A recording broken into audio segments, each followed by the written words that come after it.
राधे श्याम। तो मैं आपको भीष्मक पंचक व्रत के बारे में बता रही हूँ। भीष्मक पंचक व्रत कैसे करना है और कब करना है, किस तरह से करना है, इसके क्या नियम होते हैं। व्रत बहुत कठिन होता है, दो विधि से होता है। एक जो कठिन विधि होती है और एक थोड़ी सरल विधि होती है जिसको सब कोई कर सकता है। जो कठिन विधि से अगर कर लेता है तो उसको क्या मिलता है, उसे जो चातुर्मास में कुछ भी नहीं कर पाया हो पूरे 4 महीने में, सावन से लेके कार्तिक तक, और जो व्रत भी नहीं किया हो, जिसने कुछ दान पुण्य नहीं किया हो, वो सिर्फ कार्तिक के लास्ट 5 दिन ये व्रत कर लेता है भीष्मक पंचक का, तो उसे पूरे चातुर्मास का फल प्राप्त हो जाता है। और कार्तिक में भी जो कुछ नहीं कर पाया उसे कार्तिक का भी पूरा फल प्राप्त हो जाता है, पूरे ही चातुर्मास का फल प्राप्त हो जाता है। जो व्रत है वो बड़ा कठिन है, पर कठिन अगर कर सकते हैं तो उससे क्या मिलेगा, उससे मिलेगा भगवान का धाम गोलोक वैकुंठ धाम में जाने का अधिकारी होगा। क्यों कि कार्तिक में जो भी हम करते हैं वो कभी नष्ट नहीं होता है।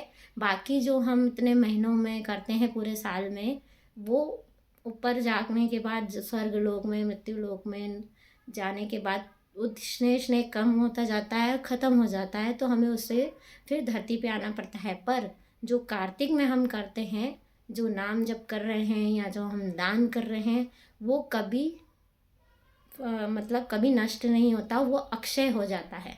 इसीलिए ये 5 दिन हमें जो व्रत करना है वो कैसे करना है, तो जो पहले मैं कठिन वाला है वो बता रही हूँ कैसे करना है। तो ये व्रत किया था भीष्म पितामह ने। भीष्म पितामह कौन है? 12 महाजनों में से एक है भीष्म पितामह। भीष्म पितामह ने ये व्रत किया था।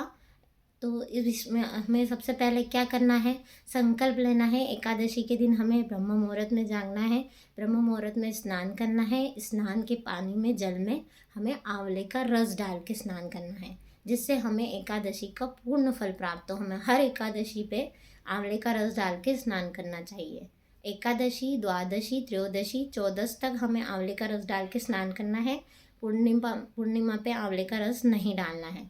तो सबसे पहले तो हमें स्नान करना है। स्नान करने के बाद सुबह ब्रह्म मुहूर्त में अगर नदी किनारे स्नान कर रहे हैं तो वहाँ पे आप जल अर्पण करें भीष्म देव को और सूर्य देव को, दोनों को अर्घ दें। उसके बाद वहीं पे नदी किनारे एक दिया जलाएं, तिल्ली के तेल का या घी का दीपदान करें। फिर घर आकर अपनी पूजा करें। और अगर घर में स्नान कर रहे हैं तो घर में स्नान करने के बाद अपने पूजा स्थान में जाएं, हाथ में जल लें, सुपारी लें, सिक्का लें। जैसे संकल्प कराते हैं पंडित जी, ऐसा संकल्प करें कि मैं यथाशक्ति, यथा भक्ति, मुझसे जैसा बनेगा वैसे मैं ये व्रत, भीष्मक पंचक का व्रत कर रही हूँ और कर रहा हूँ। ऐसे करके संकल्प लें कि हे भगवान श्री हरि विष्णु, है नारायण, मैं ये व्रत कर रही हूँ, है भीष्म पितामह, ये मैं व्रत कर रहा हूँ, इसका मुझे आप फल प्रदान करें। तो ऐसे करके ये व्रत करें, व्रत का संकल्प लें।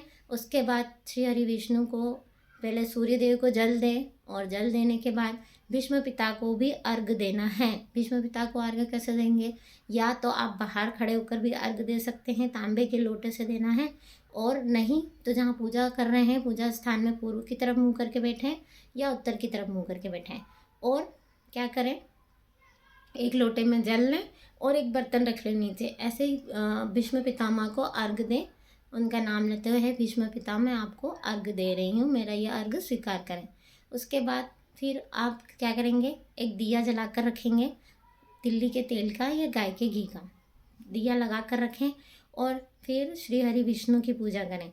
या तो विष्णु जी हों तो उनकी, कृष्ण है उनकी, बलराम जी की, या फिर जो कृष्ण के जो भी आपके पास अवतार का रूप हो, लड्डू गोपाल, उनको स्नान कराएं, पूरे पंचामृत से स्नान कराएं। या फिर सिर्फ जल है तो जल से स्नान कराएं, गाय का कच्चा दूध ले लें, या फिर गन्ने का रस ले लें, गन्ने का रस मिलता हो तो गन्ने के रस से अभिषेक करें विष्णु सहस्त्र नाम से या गोपाल सहस्त्र नाम से। या फिर ऐसे ही सिंपल हरे कृष्ण कृष्ण कृष्ण हरे हरे, हरे राम राम राम हरे हरे का मंत्र जप करते हुए भगवान को अभिषेक करें। पहले चरणों में चढ़ाएं, फिर कंधे पे, फिर फेस पे, फिर पूरी बॉडी पे ऐसा अभिषेक करें।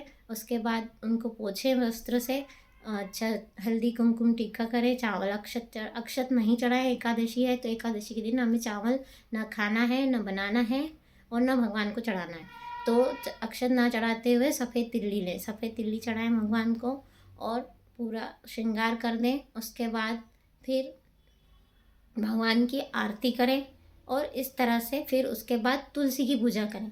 तुलसी की पूजा करें, तुलसी में जल अर्पण करें, अर्घ दें और तुलसी की परिक्रमा करें 5 या 7, 21, 11 जितनी आप कर सकते हैं। रोज़ 5 दिन तक हमें पूरा ऐसे ही पूजा करनी है। फिर तुलसी में भी दीपदान करना है सुबह सुबह ब्रह्म मुहूर्त में 3:30 बजे से लेके 5 बजे के बीच में, इस टाइम पे हमें करना है। और फिर शाम को भी भगवान को दिया लगाना है, पूजा करनी है, अगरबत्ती लगाना है, दिया लगाना है। अगरबत्ती नहीं लगाना है, सिर्फ धूप बत्ती लगाना है। धूप बत्ती कोई सी भी धूप बत्ती हो, गुलाब की हो तो बहुत अच्छी बात है, नहीं तो आप दिया लगाकर आरती करें, भगवान की दामोदर अष्टकम गाएं। उसके बाद फिर शाम को तुलसी महारानी में भी दिया लगाएं, आरती करें। और इस तरह से 5 दिन तक हमें पूरा ये व्रत करना है। 5वें दिन क्या करना है, 5वें दिन पूर्णिमा के दिन हमें व्रत का संकल्प जो हमने लिया है उसको छोड़ना कैसे है, फिर से ब्रह्म मुहूर्त में स्नान करना है।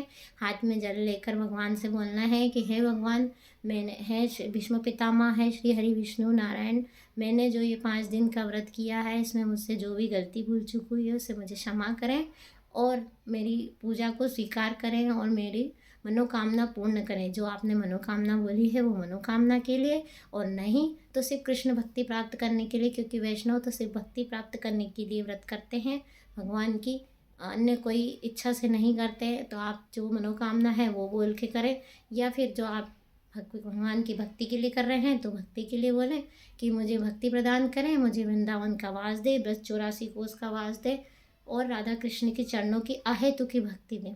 तो ये बोल के कि मुझसे जो भी गलती हुई हो इन 5 दिनों में उससे मुझे क्षमा करें और मेरी पूजा स्वीकार करें।